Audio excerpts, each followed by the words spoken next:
आप सभी को वंदे मातरम।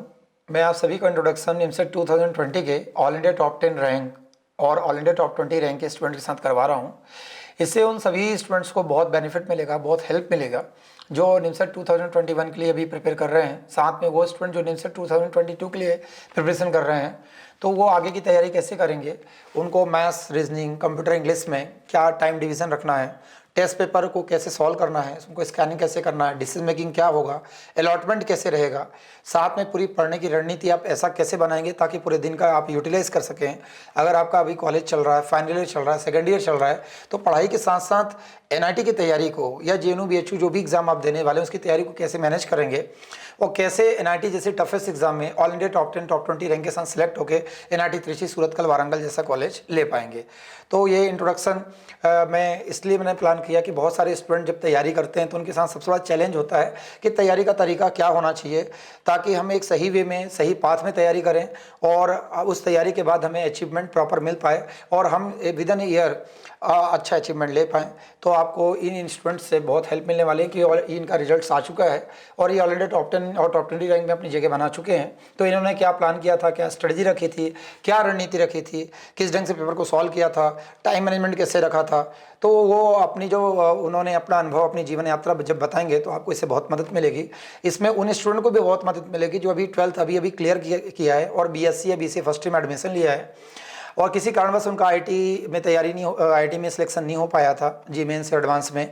तो अब वो जो बीसीए फर्स्ट ईयर कर रहे हैं तो उनका वो जो आईटी एनआईटी में जाने का जो सपना है वो एमसीए के थ्रू पूरा हो सकता है। एमसीए एंट्रेंस एग्जाम जो निमसेट होती है उसके थ्रू देश के जो 11 एनआईटीज़ हैं उनमें एडमिशन लेके वहाँ से एमसीए करके जो वर्ल्ड की टॉप मोस्ट कंपनी है जैसे माइक्रोसॉफ्ट है, गूगल है, अमेजॉन है, सिस्को है, वहाँ जाके 40 लाख और अबव पैकेज आप लेके आप वर्ल्ड की टॉप मोस्ट कंपनीज में जाके अपना सपना साकार कर सकते हैं। अगर आप 12th के बाद जी मेंस एडवांस एग्जाम में सिलेक्शन आपका नहीं हुआ, आईटी नहीं मिल पाया। मैं थोड़ा सा ब्रीफ कर देता हूँ। जो निमसेट 2020 की एग्जाम थी वो 22 अक्टूबर को कंडक्ट हुई थी जिसका रिजल्ट 12 नवंबर को आया था और हर साल की तरह इस साल भी जितने मिस अकेडमी से पूरे इंडिया में highest number of selections academy से थे, जिसमें निमसेट 2020 में 435 सिलेक्शंस जितने मिस अकेडमी इस साल 2020 में निमसेट में हुए, जो पूरे इंडिया का सबसे हाईएस्ट नंबर ऑफ सिलेक्शंस है। और सबसे बड़ी बात यह है कि जो 11 एनआईटीज़ हैं इसमें जो निमसेट के थ्रू जो 11 एनआईटीज़ मिलते हैं उसमें टोटल सीट जो है 871 है और एकेडमी से 435 बच्चे सिलेक्ट हुए हैं, सिलेक्शन हुआ है। तो आइए मैं एक एक करके सभी उन ऑल इंडिया टॉपर्स से इंट्रोडक्शन करा रहा हूँ जो ऑल इंडिया टॉप 10 के अंदर, टॉप 20 के अंदर अपनी जगह बनाई, रैंक लेके आए। सबसे पहले मैं नमन त्रिपाठी से आपको इंट्रोड्यूस कराता हूँ जिसकी निमसेट 2020 की एग्ज़ाम में ऑल इंडिया सेकेंड रैंक थी। ये बेसिकली उज्जैन का रहने वाला था लेकिन इसने जो कॉलेज की जो स्टडी है वो इंदौर के कॉलेज से करी और सेकेंड ईयर में इसने एकेडमी ज्वाइन कर लिया था। एक बिलो एवरेज स्टूडेंट था और एक बिलो एवरेज स्टूडेंट होने के बाद भी निमसेट जैसे टफेस्ट एग्जाम में कैसे ऑल इंडिया सेकंड रैंक आया, क्या इसने स्ट्रेटजी बनाया था, क्या इसका स्टडी प्लान था, किस ढंग से इसने तैयारी करी, कॉलेज की पढ़ाई के साथ साथ इसने अपनी एमसीए की पढ़ाई को कैसे जारी रखा और बीच में लॉकडाउन भी था, बहुत सारे पीरियड थे, उसके बीच में इसने कैसे अपने आप को संभाला और ऑल इंडिया सेकंड रैंक तक आया और आज एनआईटी त्रिची जा रहा है। तो चलिए आज हम मिलते हैं ऑल इंडिया सेकंड रैंक वाले स्टूडेंट नमन त्रिपाठी से। माँ भारती को नमन, माँ शारदे को नमन और गुरुदेव को चरण स्पर्श और आप सभी को वंदे मातरम। मेरा नाम नमन त्रिपाठी है। निमसेट 2020 में मेरी ऑल इंडिया सेकंड रैंक है। मेरी पूरी जो भी रैंक आई है उसका पूरा श्रेय मैं सर को और जितेंद्र मिश्रा अकेडमी को देना चाहता हूँ। मैं कॉलेज के सेकंड ईयर में था जब मेरी एक कज़िन सिस्टर ने मुझे अकेडमी के बारे में बताया। उन्होंने मुझे ये बोला कि जो भी तेरा लाइफ का डिसीजन है आगे का, उससे पहले एक बार बस सर से जाके एक बार काउंसलिंग ले ले। मैं फिर एकेडमी आया, सर से काउंसलिंग ली। सर ने मुझे एमसीए के बारे में बताया, जो मेरा बचपन से सपना था कि मैं एनआईटी और आईआईटी जैसे अच्छे कॉलेज में जाके पढ़ाई करूं। तो सर ने मुझे ये बताया कि एमसीए के थ्रू भी तुम ये अच्छे कॉलेजेस में जा सकते हो। मैं एक बिलो एवरेज स्टूडेंट था। जैसे सब लोगों ने 11th-12th पढ़ी वैसे ही मैंने 11th-12th करी। मेरे को सिर्फ टॉपिक्स के नाम मालूम थे, कोऑर्डिनेट होता है, अलजेब्रा होता है। मेरे कंसेप्ट बिल्कुल भी क्लियर नहीं थे। जो सर की टीचिंग मेथड थी, सर ने सारे टॉपिक्स को बिल्कुल बेसिक लेवल से पढ़ाया, सारे कंसेप्ट क्लियर करे। तो धीरे धीरे टॉपिक्स पे कमांड होने लगी, कुछ समझ आने लगा। पर जब बुक सॉल्व करने गया तो बुक सॉल्व करने में काफ़ी टाइम लगता था। मेरे को कुछ क्वेश्चंस को सॉल्व करने में 3 से 4 मिनट लग जाते थे। बाद में फिर सर ने जब शॉर्टकट ट्रिक्स और मेथड्स बताई तो बुक सॉल्व करने में मज़ा आने लगा। क्वेश्चन को सॉल्व करने का टाइमिंग बहुत कम हो गया। मैं फिर आधे मिनट 1 मिनट में क्वेश्चन सॉल्व कर पाता था, जिससे मेरा कॉन्फिडेंस डेवलप होता गया। सर ने हम लोगों के लिए 1030+ टेस्ट सीरीज डिज़ाइन करी थी। ये टेस्ट सीरीज अलग अलग पार्ट में डिवाइडेड थी, जैसे daily test, weekly test part 1, weekly test part 2, weekly test part 3, उसके अलावा revision test, revision test, capsule test, progressive test और फाइनल टेस्ट। इसमें फाइनल टेस्ट सबसे इंपॉर्टेंट है। एग्ज़ाम के 3-4 महीने पहले से हमारे फाइनल टेस्ट चालू हो जाते हैं। अलग अलग एग्ज़ाम्स के लिए अलग अलग फाइनल टेस्ट सर ने डिज़ाइन करे थे, जिसमें निमसेट, सिर्फ निमसेट अकेले के ही 400 प्लस फाइनल टेस्ट थे। इन 400 plus final test NIMCET pattern के कारण मैं निमसेट एग्ज़ाम को 400 बार जी लिया था, और निमसेट एग्ज़ाम में जो होने वाली मिस्टेक्स थी उसको मैं मिनिमाइज़ कर पाया। आज जो मेरा रिजल्ट है वो सर की टीचिंग मेथड्स और सर के मोटिवेशन लेक्चर के कारण ही है। एकेडमी का जो एटमॉस्फेयर है, जिस तरीके से यहाँ सुबह करते हैं योग, ध्यान, प्राणायाम, आरती, पूजा आरती के साथ, तो ऐसा लगता है कि हम ज्ञान के मंदिर में ही आए हैं। यहाँ पर रह के हमने बहुत सारी दूसरी चीज़ें भी सीखी, जैसे 15 अगस्त, 26 जनवरी, जिसके कारण मेरे अंदर देश के प्रति भावना जागी, देशभक्ति जागी, और मैं देश को अलग नज़रिए से देखने लगा। उसके अलावा सर ने हमको जो श्री राम थे और श्री कृष्ण थे, उनके चरित्र को इस तरीके से प्रस्तुत किया कि मैं उनकी जो द्वारा लाइफ थी और जो मैं समझा उसको अपनी लाइफ में उतार सकूं। सुबह 7 बजे से लेकर रात को 9 बजे तक हम एकेडमी में ही रहते थे। हमारे दिन की शुरुआत योग, ध्यान, प्राणायाम से होती थी। उसके बाद फिर टेस्ट देते थे, सर का लेक्चर होता था, और सर ने जो पढ़ाया है उसको रिलेटेड होमवर्क करते थे। उसके अलावा जो भी टाइम बचता था उसमें हम पुराने टॉपिक्स को रिवाइज़ करते थे। हफ्ते के 7 दिन हम लोग एकेडमी में ही रहते थे, और सर भी हमारे साथ पूरे टाइम यहीं भिड़े रहते थे, जिसके कारण हमें एकेडमी नहीं, ये घर जैसा ही फील होता था।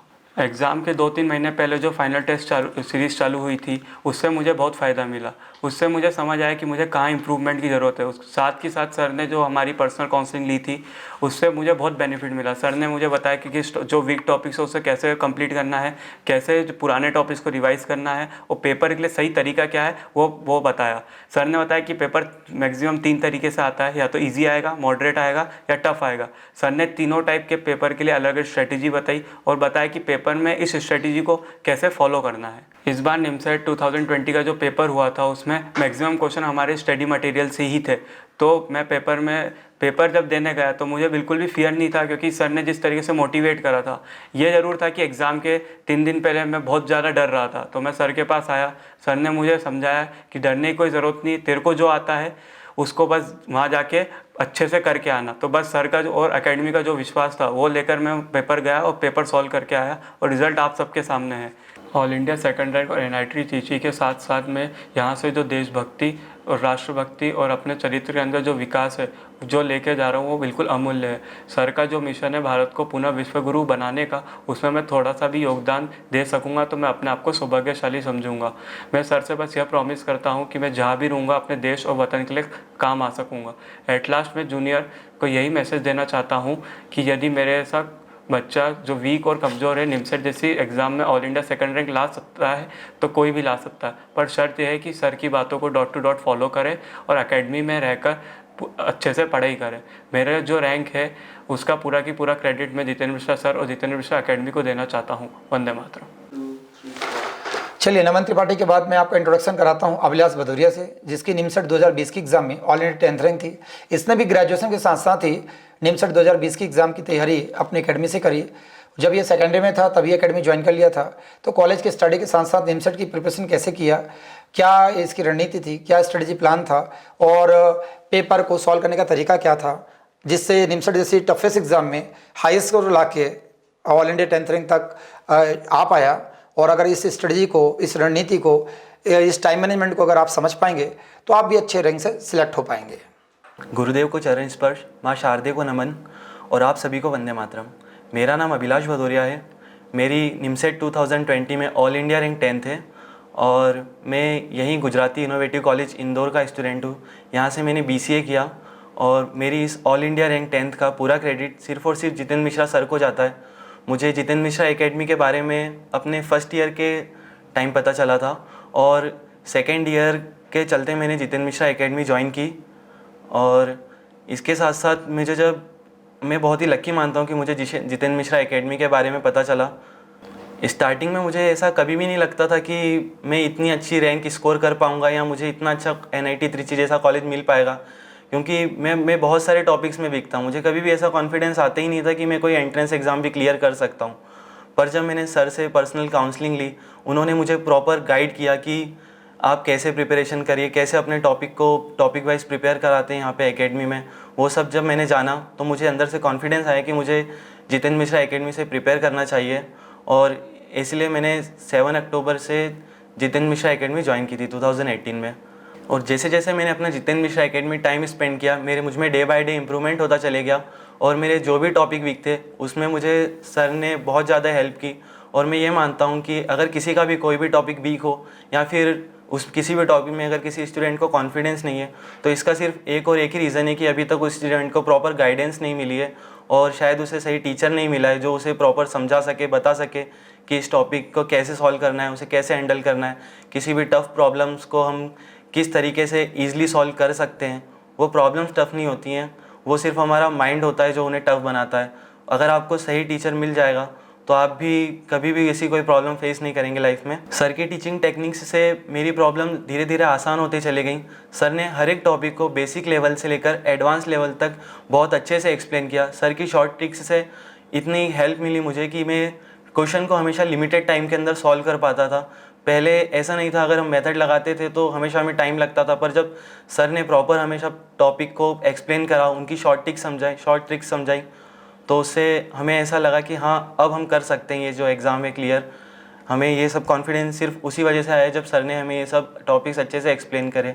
मेहनत तो हम सभी करते हैं, पर सर ने मेरी मेहनत को एक सही डायरेक्शन दी, जिस वजह से मुझे लाइफ में ये सक्सेस हासिल हुई है। सर की बनाई हुई टेस्ट सीरीज से मुझे अपनी प्रिपरेशन में काफ़ी हेल्प मिली। यहाँ एकेडमी में रहकर मैंने 1030 प्लस टेस्ट सीरीज सॉल्व करी, जिससे मुझे जिस भी टॉपिक में प्रॉब्लम थी वो सारी की सारी आसान होते चले गई, और प्रिपरेशन में भी काफ़ी हेल्प मिली मुझे।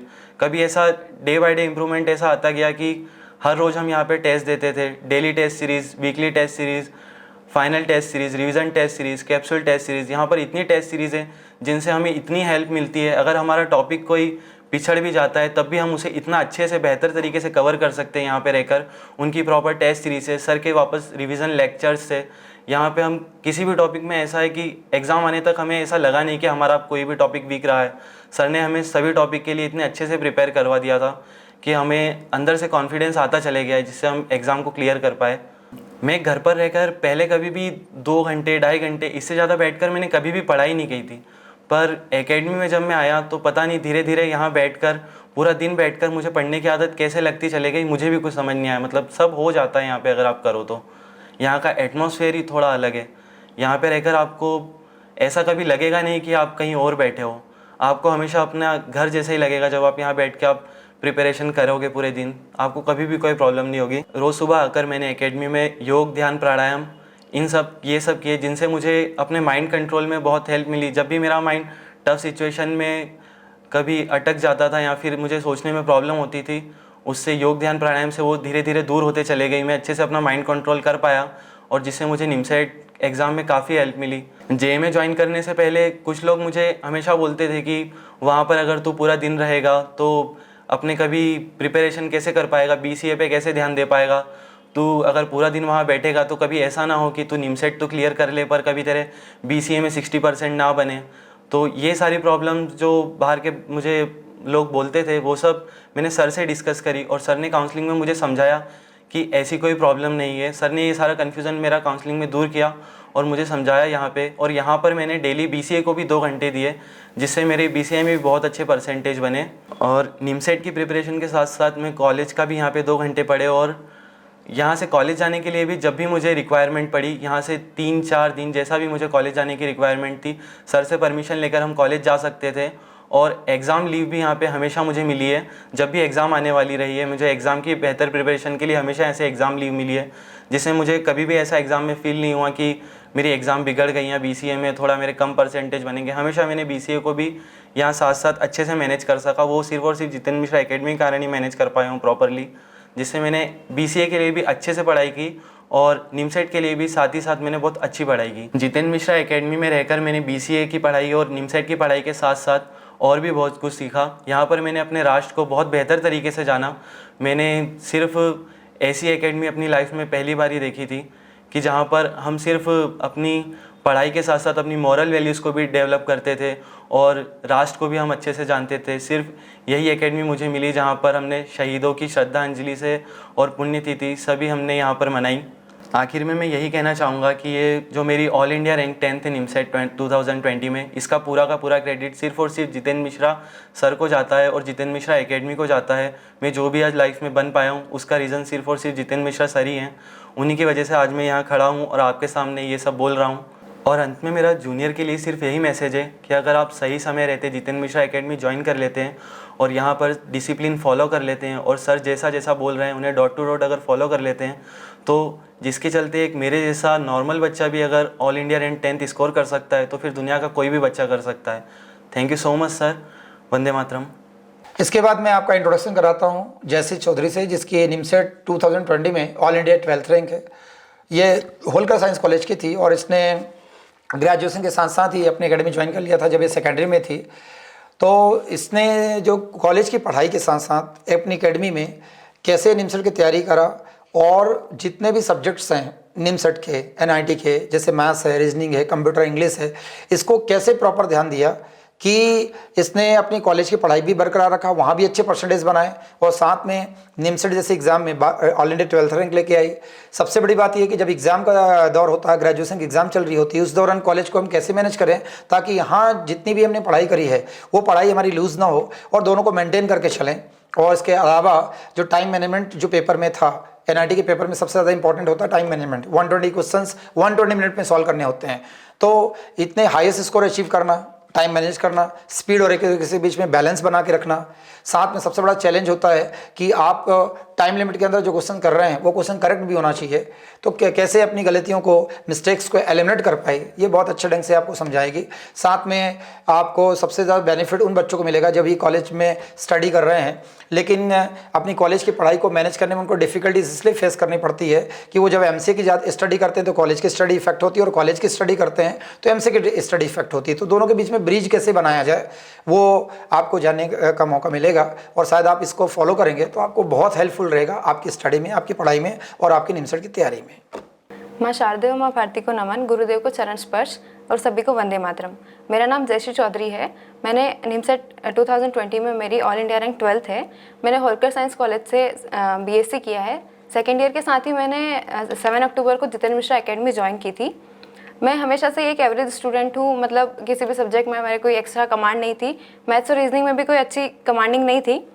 फर्स्ट ईयर के बाद मुझे कॉलेज में सीनियर से पता चला जितेंद्र मिश्रा एकेडमी के बारे में कि यहाँ से एमसीए की प्रिपरेशन होती है। फिर और भी डिटेल्स पता चली कि एमसीए के कॉलेजेस के बारे में। फिर मैंने एकेडमी के बारे में और सुना तो मैं सर से काउंसलिंग लेने के लिए आई। काउंसलिंग में सर ने हमें इन्फॉर्मेशन दी कि एमसीए के बारे में, किस किस कॉलेज से हम एमसीए कर सकते हैं और एग्ज़ाम्स के बारे में बताया सर ने। जो एमसीए से रिलेटेड एंट्रेंस एग्ज़ाम्स होती है जैसे निमसेट, बीएचयू, एचसीयू, पुणे वगैरह। ज्वाइन करने के थोड़े दिन बाद ही जो सर के मोटिवेशनल लेक्चर्स वगैरह होते तो उनसे काफ़ी कॉन्फिडेंस डेवलप होने लगा कि हाँ, मैं भी कोई एंट्रेंस एग्ज़ाम क्लियर कर सकती हूँ। फिर सर के पढ़ाने की टीचिंग टेक्निक जो मैंने देखी बिल्कुल, मतलब हर इंस्टीट्यूट से बिल्कुल अलग है। सर सभी बच्चों के लेवल को देख के बिल्कुल बेसिक लेवल से स्टार्ट करते हैं और हर टॉपिक के कंसेप्ट्स को प्रॉपरली क्लियर करते हैं और एडवांस लेवल तक हमें बिल्कुल ऐसा लगता है कि हाँ, हम कर सकते हैं, हर चीज़ हमें समझ में आती है अच्छे से। और हम इतने अच्छे से कंसेप्ट क्लियर करने के बाद हमें लगा कि नहीं, हम भी एंट्रेंस एग्ज़ाम क्लियर कर सकते हैं। हमें कॉन्फिडेंस था डेवलप होने लगा और जो एग्ज़ाम को लेकर जो फियर था वो थोड़ा ओवरकम होने लगा। एकेडमी के डिसिप्लिन एटमॉस्फेयर की वजह से ही हम यहाँ पर 13-14 घंटे बैठ के पढ़ पाते और साथ ही यहाँ पे जो टेस्ट सीरीज़ होती है, जो डेली टेस्ट होते हैं, weekly test, revision test, capsule test और फाइनल टेस्ट पेपर होते हैं, इनसे काफ़ी इंप्रूवमेंट होता है और एक कॉम्पिटिशन का एटमॉस्फेयर रहता है कि हाँ, प्रिपरेशन हम कर पाएंगे। पढ़ाई के साथ साथ ही एकेडमी में योग, ध्यान, प्राणायाम, पूजा अर्चना भी होती है। जब हम एकेडमी में आते थे सुबह तो हम पूजा अर्चना करते, जिसकी वजह से हम माइंड को बैलेंस कर पाते और मतलब पूरे दिन को अच्छे से यूटिलाइज कर पाए। और साथ ही जब हमारा पेपर के टाइम पे कंसंट्रेशन लूज़ होता तो सर ने हमें योग, ध्यान, प्राणायाम के बारे में बताया और योग, ध्यान, प्राणायाम की वजह से हम पेपर में भी अच्छे से कंसंट्रेट कर पाए। फिर बहुत सारे लोगों को ये डाउट रहता है कि जितेंद्र मिश्रा एकेडमी ज्वाइन करने के बाद आप कॉलेज नहीं जा सकते हो, कॉलेज की पढ़ाई नहीं कर पाओगे, आपके परसेंटेज गिर जाएंगे। तो ऐसा बिल्कुल भी नहीं है। मैंने खुद सेकेंड ईयर में ज्वाइन किया था एंड 2 साल की पढ़ाई मैंने एकेडमी में ही की है। ज्वाइन करने के बाद ऐसा बिल्कुल नहीं होता। इवन यहाँ तो कॉलेज की पढ़ाई के लिए भी टाइम फिक्स होता है, जिससे हम हमारे भी कॉलेज के परसेंटेज बढ़े ही है और परसेंटेज बढ़े। साथ में ये भी है कि कॉलेज की जो एग्ज़ाम्स के पहले हमें प्रिपरेशन के लिए लीव भी मिलती है यहाँ से कि आप कॉलेज की प्रिपरेशन कर सकते हो। हमारी बैच में भी सर ने बहुत सारे लोग मतलब ये बोला था कि आप प्रिपरेशन के लिए लीव ले सकते हो, लेकिन हमारी बैच में बहुत सारे लोगों ने लीव नहीं ली, क्योंकि एकेडमी से अच्छी पढ़ाई हम घर पे कर ही नहीं सकते। मतलब यहाँ का जो डिसिप्लिन एटमॉस्फेयर है उसमें हम सब कुछ बहुत अच्छे से कर पाए। इसके अलावा मेन एग्जाम से पहले सर ने हमें हर टाइप से गाइड किया। हर क्वेश्चन को सॉल्व करने की स्ट्रेटेजी सर ने हमें बताई कि हमें किस क्वेश्चन को किस टाइम पर और कैसे सॉल्व करना है उसको। और साथ ही हम मेन एग्ज़ाम के पहले हम 1030 प्लस टेस्ट पेपर सॉल्व कर चुके थे। और निमसेट का जो हमारा पेपर था उसके maximum questions Jitin Mishra academy की टेस्ट सीरीज़ पर ही बेस्ड थे। एग्ज़ाम से पहले सर हमें मतलब बहुत सारे हमारे मोटिवेशनल लेक्चर्स हुए। जब हमें लगता है कि नहीं हम नहीं कर पाएंगे तो हमारे मोटिवेशनल लेक्चर्स भी होते।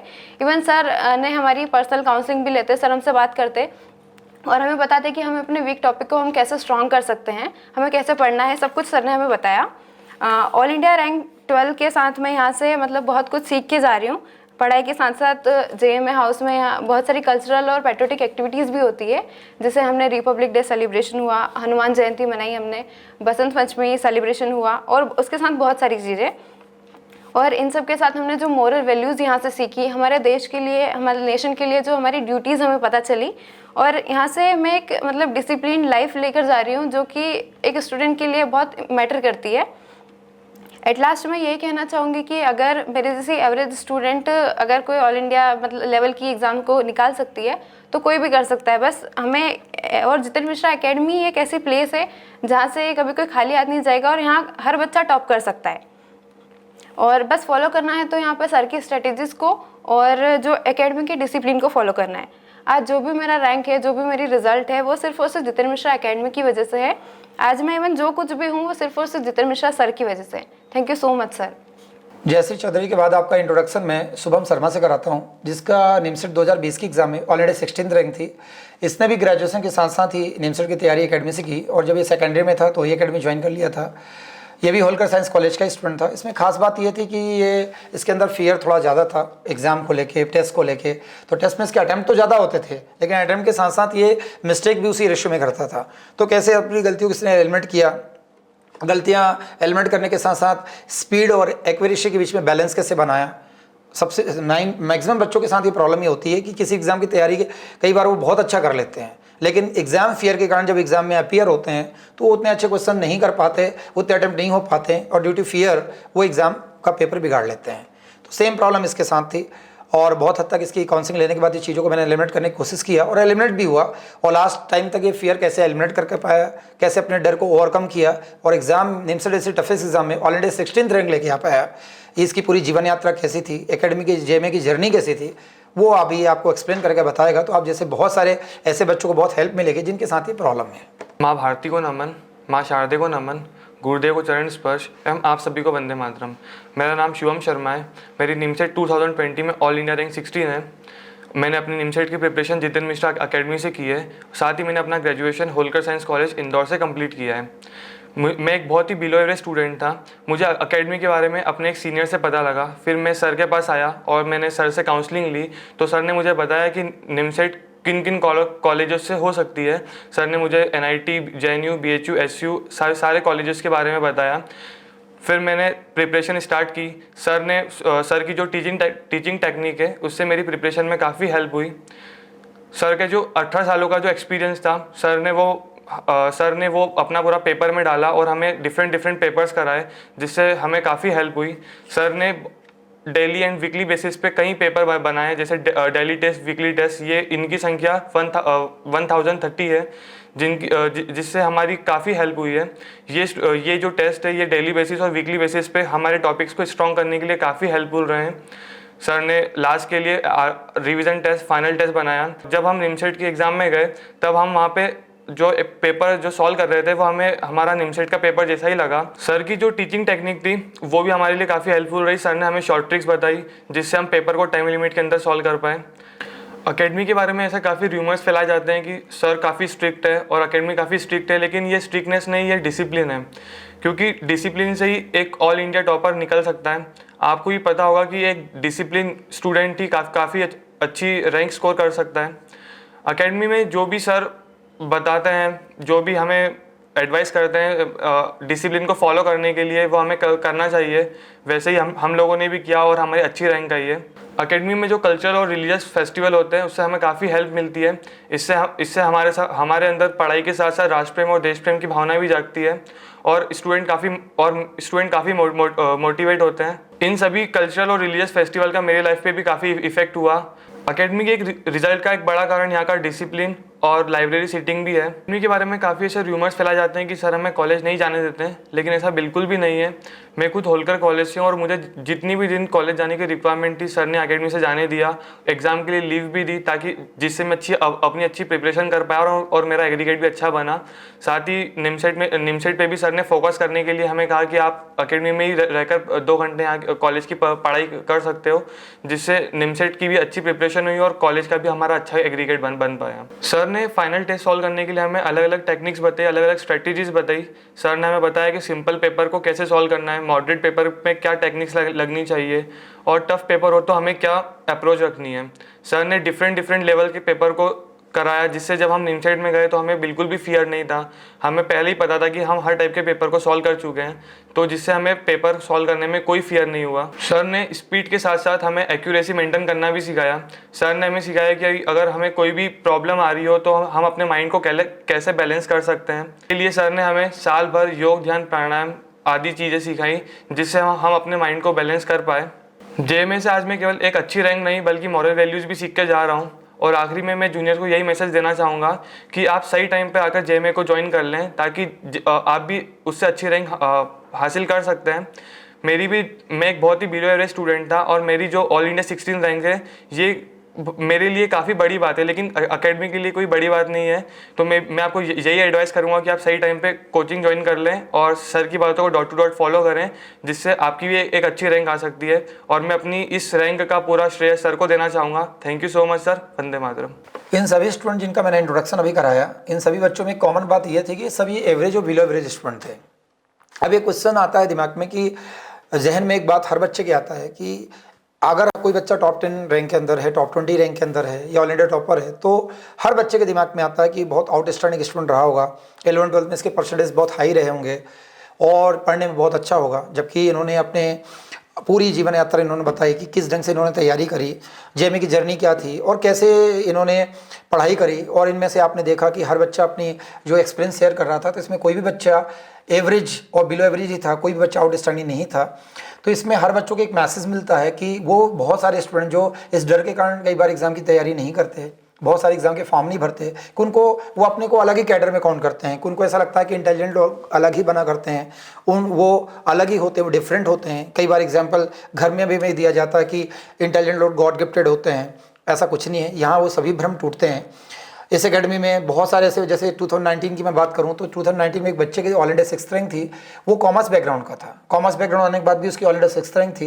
तो ये यहाँ पे एकेडमी वो सारे पैरामीटर टूट जाते हैं जब कोई बच्चा सोचता है कि नहीं, ऑल इंडिया टॉप 10 टॉप 20 में आने के लिए हमें बहुत आउटस्टैंडिंग होने की आवश्यकता पड़ेगी। 2015 में एक स्टूडेंट था, शुभम जैन नाम था उस बच्चे का, उसकी ऑल इंडिया फर्स्ट रैंक थी। 2015 का पेपर एनआईटी का बहुत टफेस्ट पेपर था और सबसे बड़ी बात वो 11वीं 2 साल फेल था और 12th में उसकी सप्लीमेंट्री थी, मैथ्स और फिजिक्स 2 में सप्लीमेंट्री थी। उसके बाद भी उसने जब एकेडमी ज्वाइन करा, बहुत ही बिलो एवरेज था। जो इसको 11वीं जिसने 2 साल फेल रहा हो, 12th में सप्लीमेंट्री रहा हो, वो बच्चा तो सिलेक्ट होने की नहीं सोच सकता।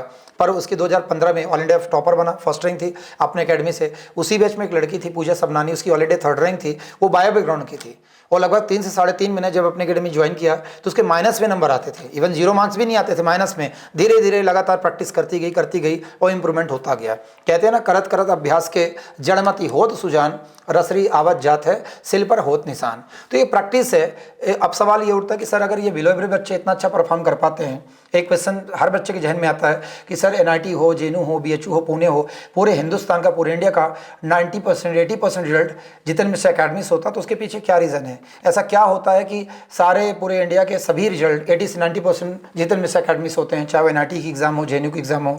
और एक जिज्ञासा है, एक बच्चों के अंदर ये जिज्ञासा जो रहती है, उसके पीछे कारण कुछ भी नहीं है। मैं आपको खुल के हर चीज़ें बता रहा हूँ कि एकेडमी का जो वातावरण है, मतलब इसके 4 आधार स्तंभ है। जो एकेडमी की जो ग्रांड सक्सेस है, उसके पीछे 4 बड़े कारण हैं।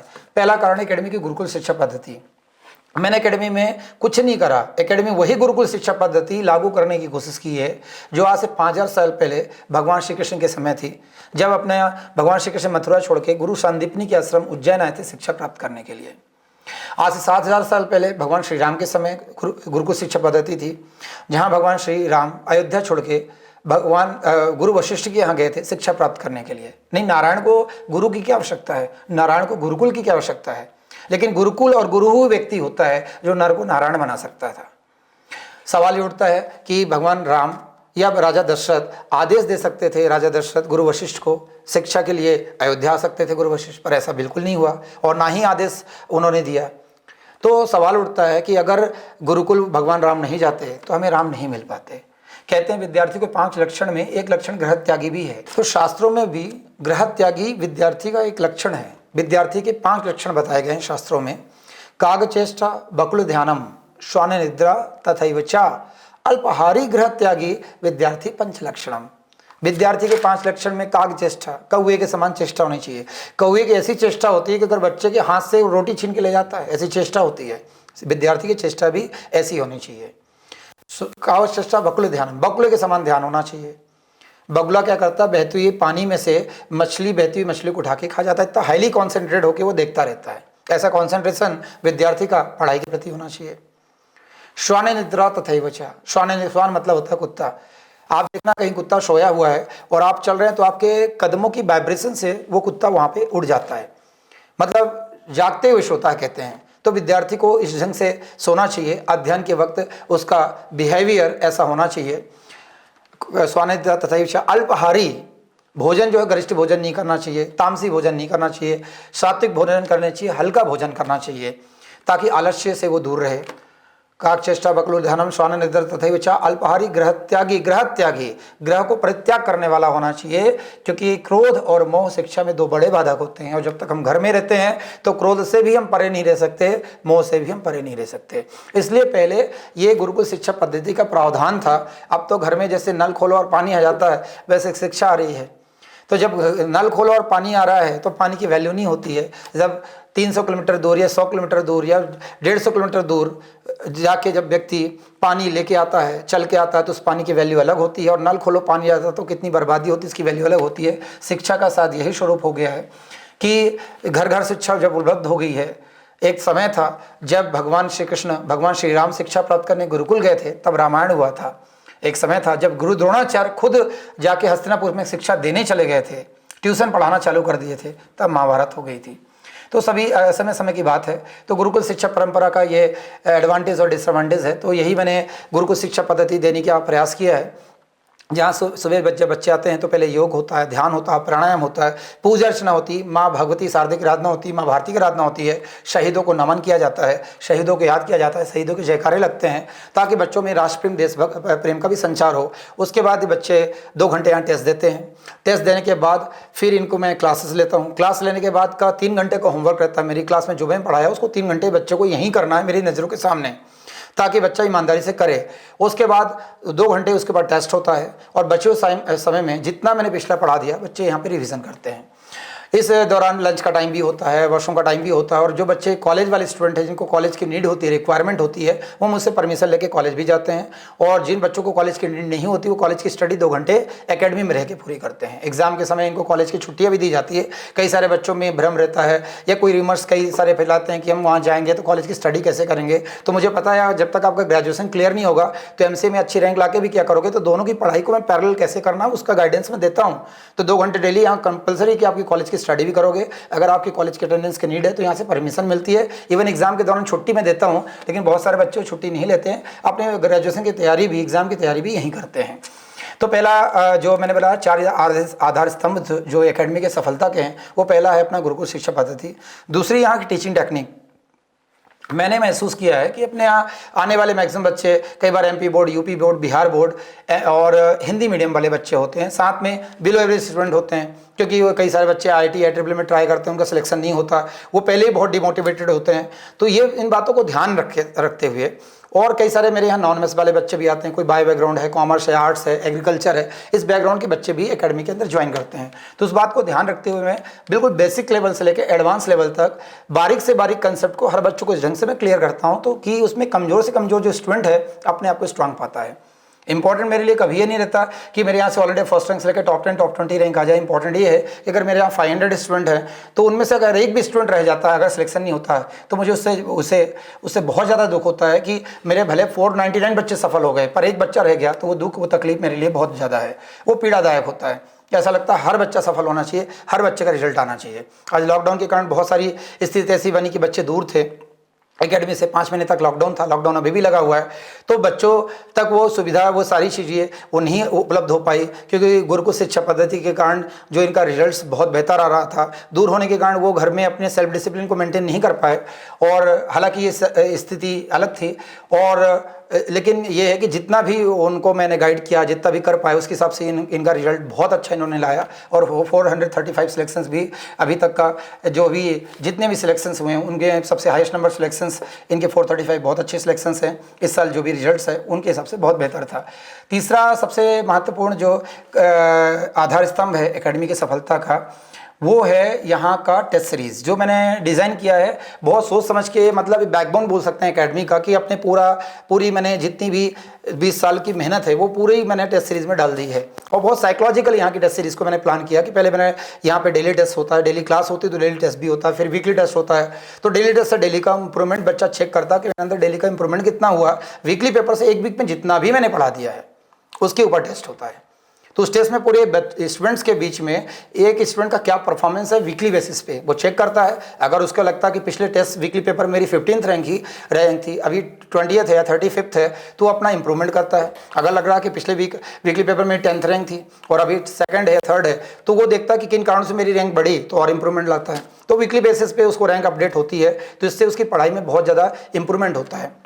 इसके बाद मैंने कैप्सूल पेपर डिज़ाइन किए हैं, सीटी जिसको बोलते हैं। कैप्सूल पेपर बेसिकली जब मल्टीपल टॉपिक्स एक साथ खत्म हो जाते हैं, मल्टीपल वीकली पेपर का कलेक्शन होता है कैप्सूल टेस्ट पेपर, जिससे वो टॉपिक वाइज रिवीजन होता है। देन फिर प्रोग्रेसिव पेपर होते हैं। प्रोग्रेसिव पेपर में मल्टीपल सब्जेक्ट एक साथ मैं डालता हूँ ताकि वो मल्टीपल सब्जेक्ट को रिवीजन करें। देन उसके बाद रिवीजन टेस्ट पेपर होता है। पूरा सिलेबस खत्म होने के बाद 5 बार पूरा सिलेबस बच्चों का रिवाइज होता है। रिवीजन पेपर 5 फेज में बनाए गए हैं। हायर मैथ्स का अलग है, लोअर मैथ्स का अलग है, क्वांटा का अलग है, वर्बल का अलग है, कंप्यूटर का अलग, इंग्लिश का अलग। तो 5 टाइम्स रिवीजन के बाद बच्चों को दिमाग में हर चीज़ें बैठ जाती है। और सबसे बेहद इंपॉर्टेंट यहाँ का फाइनल टेस्ट सीरीज़ है, जिसमें एनआईटी का फाइनल टेस्ट सीरीज़ अलग है, जेएनयू का अलग, बीएचयू का अलग, पुणे का अलग। एनआईटी के फाइनल टेस्ट सीरीज़ भी 9 फेजेज में है, फेज़ 1 से फेज़ 9 तक। हर फेज़ में किसी में 100 पेपर है, किसी में 150 पेपर है, और तकरीबन 400 फाइनल टेस्ट पेपर सिर्फ एनआईटी के ऊपर मैंने बनाए हैं। इसका मतलब ये है कि जिस दिन बच्चा एनआईटी के रियल एग्जाम में बैठता है उसके पहले 400 बार एनआईटी तो यहाँ दे चुका होता है। तो जो मिसहैपनिंग, गलतियाँ मेन एग्जाम में करने वाला है, टाइम मैनेजमेंट को लेके, डिसीजन मेकिंग को लेके, स्पीड को लेके, एक्यूरेसी को लेके, या जो मिस्टेक्स उससे होती हैं, चाहे वो बबल फिलिंग मिस्टेक हो, मिसरीडिंग मिस्टेक हो, या कोई भी ऐसे मिस्टेक्स जो वो मेन एग्जाम में करने वाला है, वो 400 टेस्ट के दौरान ना जाने कितनी बार कर लेता है और उसको एलिमिनेट भी कर लेता है। और मेन एग्जाम में जब बैठता है तो उसको लगता है कि इन 400 पेपर में से कोई पेपर कर रहा है। मेजॉरिटी क्वेश्चंस मैंने सारे एग्जाम्स के ऐसे कवर करे हैं पेपर में कि बच्चे को जब एग्जाम में बैठता है उसमें नया कुछ लगता नहीं है। और टोटल पेपर की संख्या 1030 है। पिछले साल तक 948 था, इस बार लॉकडाउन के कारण एग्जाम एक्सटेंड हुई तो मैंने 1030 पेपर टोटल हो गए एकेडमी के। 1030 पेपर के माध्यम से ऐसा मैंने पेपर डिज़ाइन ऐसा किया है कि हर टॉपिक ना करते कई बार रिवाइज हो जाता है। और 1030 पेपर के माध्यम से ऐसा डिज़ाइन किया है पेपर को मैंने कि प्रत्येक टॉपिक, हर एक टॉपिक कम से कम 253 बार रिवाइज हो जाता है। मतलब एक टॉपिक अगर कोई बच्चा 253 बार रिवाइज कर ले, 253 टाइम्स रिवाइज कर ले, तो शायद वो अपना नाम भूल जाएगा, टॉपिक नहीं भूलेगा। तो जो रिजल्ट है दूसरों के लिए मिरेकल है कि 80-90% रिजल्ट कैसे आ सकता है पूरे हिंदुस्तान का एक इंस्टीट्यूट से, एक ही छत से, एक ही व्यक्ति के द्वारा पढ़ाया हुआ, उसमें कोई मिरेकल नहीं है। कोई भी व्यक्ति अगर इस पैटर्न को फॉलो कर लेगा तो उसका वो रिजल्ट आ जाएगा, क्योंकि प्रैक्टिस ही सब कुछ है। और प्रैक्टिस के दौरान सवाल सबसे इंपॉर्टेंट है कि टेस्ट सीरीज इंपॉर्टेंट नहीं, इंपॉर्टेंट है लेवल ऑफ टेस्ट सीरीज। किस लेवल का टेस्ट सीरीज हो रहा है, उसमें डाले हुए क्वेश्चन किस लेवल के हैं, क्या एनआईटी के हैं, एनआईटी से ऊपर के लेवल के हैं।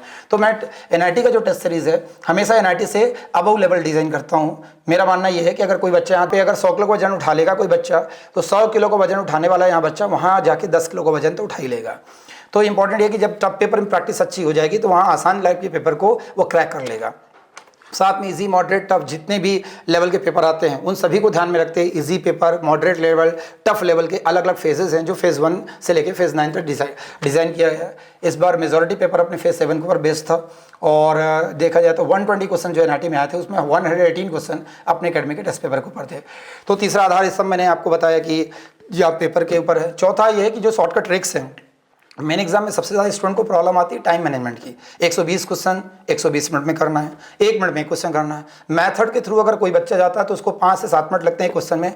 कई बार पोल के क्वेश्चन होते हैं जो मेथड जाना पोलर के हैं, लिमिटिंग पॉइंट के हैं, बहुत टाइम टेकिंग है, टाइम कंज्यूमिंग है। इंडेफिनेट डेफिनेट के कई सारे क्वेश्चन, एरिया वॉल्यूम सरफेस के बहुत सारे क्वेश्चन, कोऑर्डिनेट में लोकस की कई सारी प्रॉब्लम्स है जो बहुत टाइम टेकिंग होती है। तो हर क्वेश्चन हर पैटर्न के लिए मैं शॉर्टकट्स बताता हूँ जिससे with in second question solve हो जाते हैं।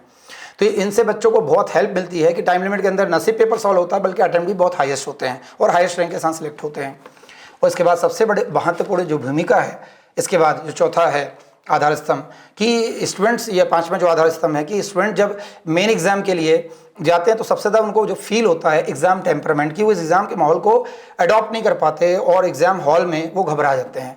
तो उनके जो फियर को ओवरकम करने के लिए जो टाइम पे यहाँ पे मोटिवेशन लेक्चर होते हैं, साथ में स्ट्रेटजी जो मैं बताता हूँ, टाइम मैनेजमेंट कैसे करना है, माइंड मैनेजमेंट कैसे करना है, स्पीड को कैसे रखना है, एक्यूरेसी को कैसे मेंटेन करना है, साथ में अपने को ब्रेन बॉडी के साथ सामंजस्य कैसे रखना है, एक एग्जाम के माहौल को कैसा फील करना है, कैसा महसूस करना है, एग्जाम के एटमॉस्फेयर को एकेडमी में क्रिएट करके उस एटमॉस्फेयर में जीने की इनकी जब आदत हो जाती है तो मेन एग्जाम का जो फियर एग्जाम के दौरान होता है वो एग्जाम के पहले एलिमिनेट हो चुका होता है और उसके बाद बच्चे अच्छे रैंक से सिलेक्ट होकर परफॉर्म करके जाते हैं। एक बात और हर स्टूडेंट के सोचने में आती है कि जब बिलो एवरेज बच्चे अगर ऑल इंडिया टॉपर बन सकते हैं तो बाहर के इतने सारे बच्चे एग्जाम में जब अपियर होते हैं तो वो ऑल इंडिया टॉपर क्यों नहीं बन पाते या उनकी टॉप 10 टॉप 20 के अंदर रैंक क्यों नहीं लग पाती, वो सारी रैंक एकेडमी से क्यों है। तो उनके लिए मैं एक बात बता दूं कि एक्चुअली में सबसे ज़्यादा इंपॉर्टेंट होता है कि बीज में कितनी क्वालिटी इंपॉर्टेंट नहीं है, इंपॉर्टेंट ये है कि उस किस ज़मीन पर बोया गया है और उस ज़मीन पे उस बीज से, उस बीज का रख रखाव करने वाला जो किसान है उस बीज से, उस ज़मीन से कितना जुड़ाव रखता है, कितनी केयर करता है, ये बहुत महत्वपूर्ण होता है। बीज में क्वालिटी है लेकिन ज़मीन उपजाऊ नहीं तो फसल नहीं होगी, लेकिन ज़मीन उपजाऊ है तो एवरेज बीज भी अच्छे फसल दे जाती है। और अगर बीज में क्वालिटी है, ज़मीन में क्वालिटी है लेकिन रख रखाव करने वाला किसान इतना जुड़ाव नहीं रखता तो हो सकता है उसके बाद फसल भी नष्ट हो जाए। तो बहुत सारी बातें मैटर करती हैं कि प्लेटफॉर्म कैसा है, किसी जगह है, कहाँ आप प्रिपरेशन कर रहे हैं, कहाँ तैयारी कर रहे हैं, आपकी तैयारी का तरीका, आपका डायरेक्शन कैसा है और डायरेक्शन देने वाला व्यक्ति कैसा है। एक बात और बहुत महत्वपूर्ण होती है कि जो रिजल्ट्स होता है मेहनत plus direction is equals to होता है रिजल्ट्स। आप मेहनत बहुत ज़्यादा कर रहे हो, बहुत डिवोटेड होकर, डेडिकेटेड होकर मेहनत कर रहे हो, आपकी मेहनत में कोई कमी नहीं है, आप समर्पित भाव से मेहनत कर रहे हो, पूरा टाइम मैनेज कर रहे हो, कहीं टाइम बर्बाद नहीं कर रहे हो, लेकिन आपका डायरेक्शन गलत है।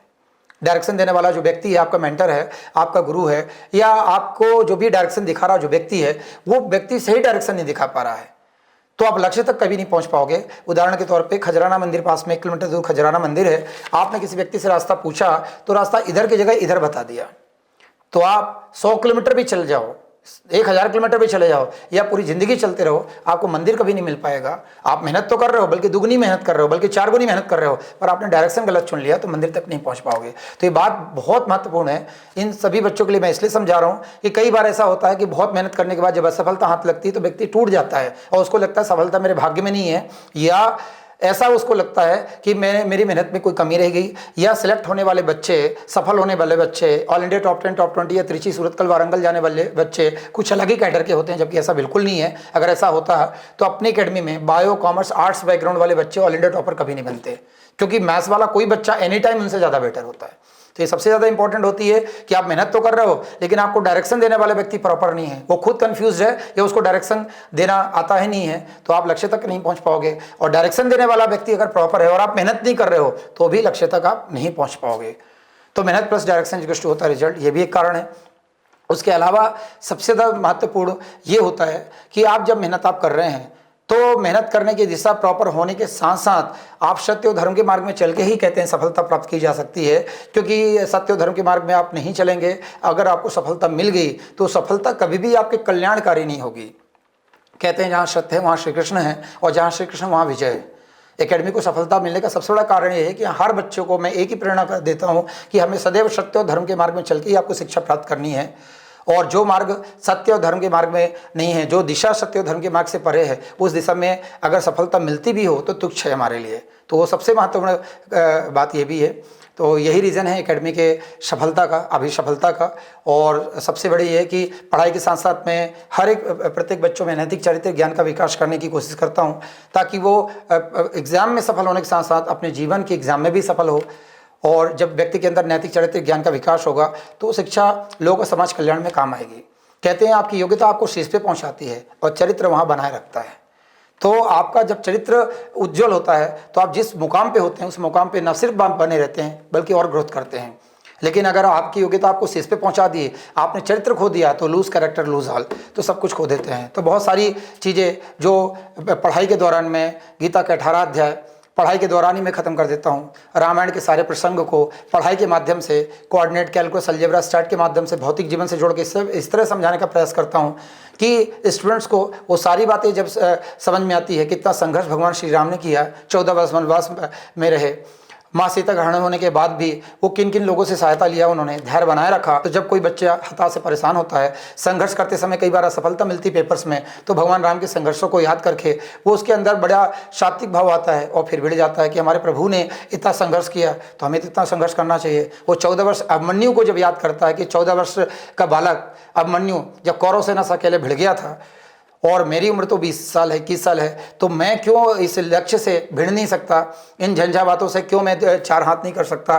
तब वो संघर्ष करने के लिए बाध्य हो जाता है। वो ध्रुव को याद करता है कि 5 वर्ष का बालक ध्रुव ने नारायण को बैकुंठ से बुला लिया था, इतनी दृढ़ इच्छा शक्ति थी। वो प्रहलाद को याद करता है बच्चा। तो ये सारे प्रसंगों से, ये सारे हमारे पूर्वज रहे हैं, इन सारे प्रसंगों से वो मोटिवेट होता है। और हर साल की तरह एकेडमी में सब अभिष्ट और सर्वोत्तम सफलता की प्राप्त होती है हर साल। उसका सबसे बड़ा कारण, सबसे बड़ा रीज़न यही है। इसके अलावा एकेडमी का मिशन यही है, विज़न यही है कि हर बच्चों में, हर स्टूडेंट्स में मेरा उद्देश्य यही है कि आज आचार्य चाणक्य का जो सपना था भारत को विश्व गुरु बनाने का, स्वामी विवेकानंद को जो सपना था भारत को पुनः विश्व गुरु के पद पे स्थापित करने का, पहले भारत विश्व गुरु था लेकिन बहुत सारी चीज़ें ऐसी हुई जिससे विश्व गुरु के पद पे भारत तो था लेकिन बहुत सारे आक्रांता आके भारत को कई बार नुकसान पहुंचाने की कोशिश की। आज वो भटक चुका है। मुझे याद है कि 23 साल का नौजवान जो माँ भारती के लिए फांसी चढ़ जाता है, जिसको हम भगत सिंह कहते हैं, जब उनकी माँ जेल में मिलने गई थी भगत सिंह से, जब अगले दिन फांसी होने वाली थी 23 तारीख को, तो 22 तारीख को जब उनकी माँ गई थी भगत सिंह से मिलने के लिए, भगत सिंह से बस एक ही क्वेश्चन पूछा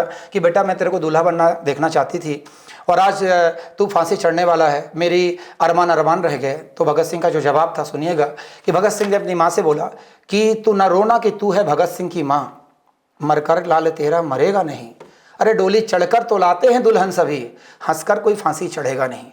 बड़ी विडंबना की भारत जैसे देश में नौजवान जो युवा हैं वो भटक चुके हैं।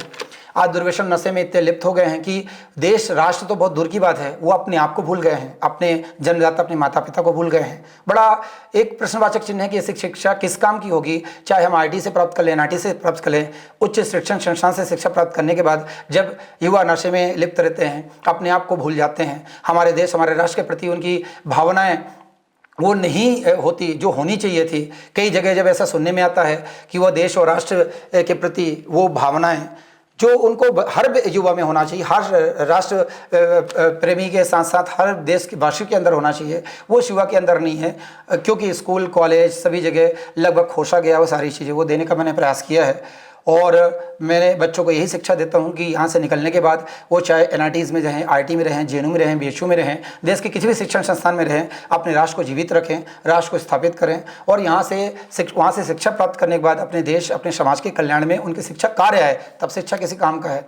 बजाय वो विदेश में जाके जॉब करने के अपने देश में रह के अपने देश का उत्थान करे। और ये हुआ भी सही। इसलिए मैंने यहाँ पे 365 दिन में जितने भी शहीद हैं उनकी जन्मतिथि और पुण्यतिथि यहाँ मनाई जाती है। जितने भी राष्ट्रीय पर्व है, चाहे 26 जनवरी, 15 अगस्त से बहुत जोर शोर से यहाँ से मनाया जाता है। सारे शहीदों का सम्मान, चाहे वो जन्मतिथि पुण्यतिथि है, हर शहीदों की जन्मतिथि ये पुण्यतिथि यहाँ मनाई जाती है अपने अकेडमी में। और बच्चों के अंदर वो भाव डाला जाता है कि जो काम मंगल पांडे ने, भगत सिंह, चंद्रशेखर आज़ाद ने, सुभाष चंद्र बोस ने किया, अब्दुल कलाम साहब ने किया, वो कार्य आपको करना है और अपने देश, अपने वतन, अपने राष्ट्र के लिए कार्य करना है कि वतन से आगे कुछ नहीं, वतन से बढ़ के कुछ नहीं। तो उस कार्य में लगे हुए हैं और एकेडमी का मिशन वही है कि भारत को पुनः विश्व गुरु के पद पे स्थापित करना। तो एकेडमी के स्टूडेंट का मिशन भी यही है, चाहे वो डिफेंस में हो, एविएशन में हो, और रोबोटिक्स में हो, एरोनॉटिक्स में हो, वो देश को सशक्त बनाना, ताकि अपने देश में रह के जब देश हमारा सशक्त होगा तो हमारा देश दूसरे देशों की श्रेणी में खड़ा हो पाएगा और उनसे आगे निकल पाएगा। फिर कोई भी दुनिया का कोई भी देश हमारे देश को आंख नहीं दिखा पाएगा और भारत पुनः विश्व गुरु के पद पे स्थापित हो पाएगा। यही एकेडमी का मिशन है और यही एकेडमी का विज़न है। वंदे मातरम। जय हिंद, जय भारत।